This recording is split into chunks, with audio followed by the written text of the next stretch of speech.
WHO ने जब से कोरोना वायरस फैलाने पर चाइना को अपनी तरफ से क्लीन चिट दी है, तब से चाइनीज फॉरेन मिनिस्ट्री ये मांग कर रही है कि WHO अब कोरोना कैसे फैला यह जांच करने के लिए अमेरिका भी जाए। इसी के साथ चाइना ने 2 दिन पहले यह भी स्टेटमेंट दी है, जो भी देश चाइना में होने वाले 2022 विंटर ओलंपिक को बायकॉट करेगा तो चाइना उस पर कड़े प्रतिबंध लगाएगा। इस तरह की धमकी आमतौर पर अमेरिका ही देता रहा है आज तक, मगर अब ये चाइना ने भी शुरू कर दिया है। और अब पिछले कुछ दिन की बात करें तो उसने BBC न्यूज नेटवर्क को अपने यहाँ से पूरी तरह बैन कर दिया है। मगर जब भारत की बात आती है तो चाइना जल्द से जल्द भारत के साथ अपने सारे डिस्प्यूट सेटलमेंट करना चाहता है। भारत और चाइना दोनों देशों के बीच नॉर्मल संबंध बहाल करने की कोशिश ज्यादा जोरों शोरों से चल रही है आजकल। इसका रिजल्ट भी दिखाई दे रहा है। चाइना ने अपने टैंक और अपनी आर्मी काफी पीछे कर ली है बॉर्डर से, क्योंकि हिंदुस्तान टाइम्स की एक रिपोर्ट के मुताबिक चाइना ने भारत से ज्यादा तेजी और बड़ी मात्रा में अपनी सेना और टैंक पीछे करना शुरू कर दिए हैं। अब गौर करने वाली बात यह है कि गलवान घाटी की घटना के बाद जितने आक्रामक मूड में भारत आया था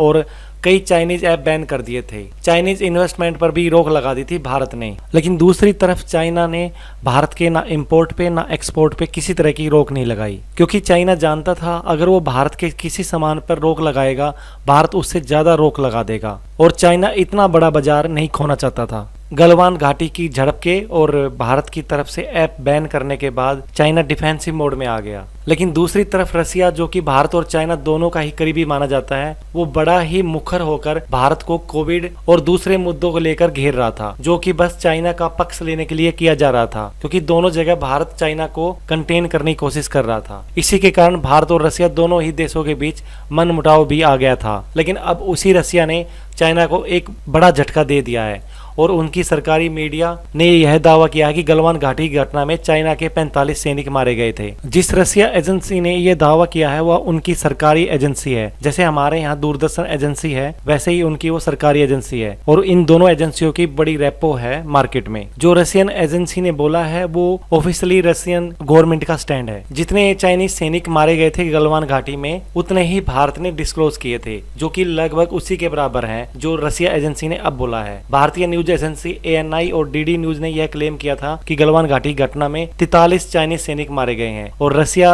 एजेंसी ने इस नंबर से 2 ज्यादा यानी 45 चाइनीज सैनिकों के मारे जाने की पुष्टि की है, जिससे अब गलवान घाटी घटना में ज्यादा चाइनीज सैनिकों के मारे जाने वाला भारत का स्टैंड अब और भी ज्यादा मजबूत हो गया है। आपको बता दूं कि ये रसिया की तरफ से कोई एरर या मिस्टेक बिल्कुल नहीं है, क्योंकि यह न्यूज इंटरनेशनल मीडिया में इतना उछलने के बाद भी रशियन न्यूज एजेंसी ने अपने आर्टिकल में यह वीडियो बनाने तक कोई भी करेक्शन नहीं किया और न ही कोई सफाई पेश की है। मतलब कि ये जानबूझकर और सोच समझकर उठाया गया कदम है। और इसी के साथ अब यह भी न्यूज रिपोर्ट सामने आ रही है कि भारतीय फॉरेन सेक्रेटरी हर्षवर्धन इस मेजर डेवलपमेंट के बाद अब अगले हफ्ते रसिया जा रहे हैं, जिसके कुछ ही दिन बाद रसिया और भारत के फॉरेन मिनिस्ट्री की मीटिंग होगी। इसलिए यह भी माना जा सकता है कि रसिया भारत के लिए चाइना की डिफेंसिव अप्रोच को देखकर वे अपना डैमेज कंट्रोल करने की कोशिश कर रहा है, या फिर ऐसा माहौल बनाने की कोशिश कर रहा है जिसके भारत और रसिया दोनों के बीच होने वाले एनुअल समिट, जिसके लिए रसिया के राष्ट्रपति पुतिन को भारत आना है, वो जल्द से जल्द हो जाए, क्योंकि पुतिन के इस दौरे के दौरान दोनों देशों के बीच बड़े बड़े डिफेंस एग्रीमेंट, वेपन सेल की डील साइन होने वाली है।